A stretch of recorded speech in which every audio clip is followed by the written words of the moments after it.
Decora, and it's titled Indian Folklore. And Angel Decora was a Wisconsin Winnebago. This is her account of the creation of the world and other things as held by the Winnebago peoples. It's interesting to me that many of the legends in ancient cultures of the creation have just a seed of the account that Moses put down of the creation in the true word of God, and it just as people spread out after the flood, they took bits and pieces with them, but did not maintain the whole thing that they had been taught. But at any rate, first I want to read to you about the creation of the world.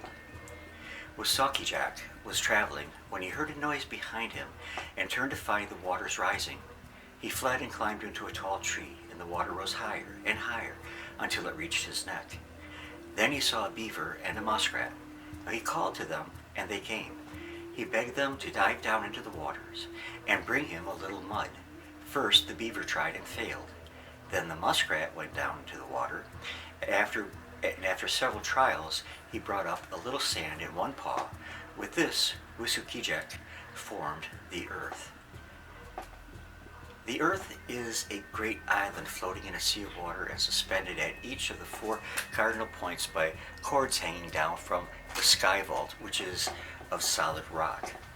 When the world grows old and worn out, the people will die and the cords will break and let the earth sink down into the oceans, and all will be water once again. The Indians were afraid of this. Everything was water except a small piece of ground, and on this were the eagle and coyote. Then the turtle swam to them, and he was sent to dive for earth at the bottom of the water. He barely succeeded in reaching the bottom and touched his foot. When he came up, Coyote examined the snails and found a single grain of earth. And he and Eagle took this, and made the earth as large as it is. From it they also made 6 men and women. They were sent out in pairs in different directions, and after a time, Eagle sent Coyote out to see what they were doing. He found them eating the earth, and the eagle said, "That is bad. Let us make something for them to eat." And they sent the dove out to find something, and it found a single grain of meal. And they put this in the ground, and the earth became filled with seeds and fruit, after their kind. They told the people to eat these, and when they were ripe, the people gathered them. And then the people increased and spread, but water is still under the world. Now, the next thing that she discusses is the creation of man. She said, having made the Earthmaker decided to make a man, and he built a little oven of stones. Then, molding with his hands a little figure of clay, and he put it in the oven to bake. And soon he took it out. It was not baked enough. It came out white, and that was the white man. So he tried again, but this time he left the figure in the oven too long, and it was burnt and it came out black. That was the Negro. And he tried again and watched the fire carefully this time, and behold, he had a perfect man, an Indian, baked just right.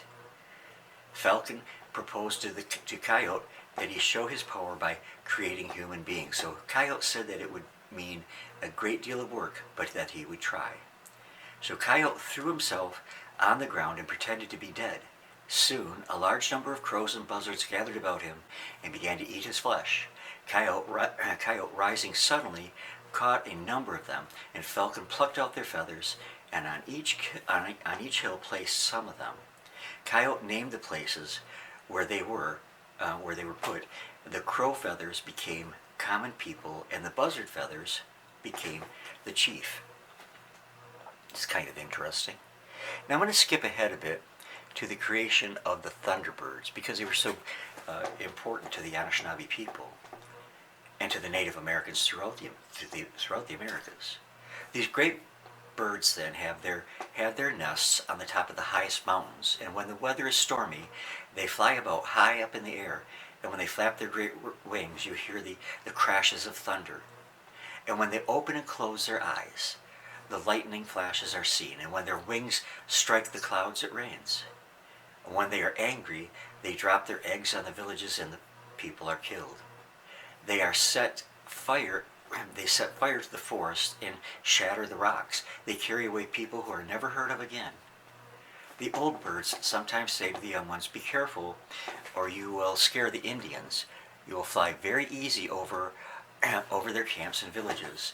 If the birds know that anyone is afraid of them, they are the ones that they go after. So they are burned or killed.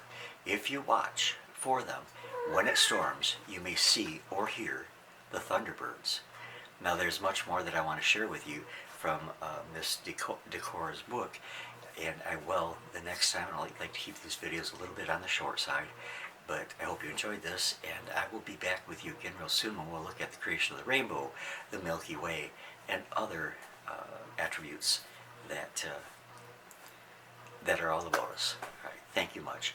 Love you all, and God bless you all. I'll see you real soon, God willing.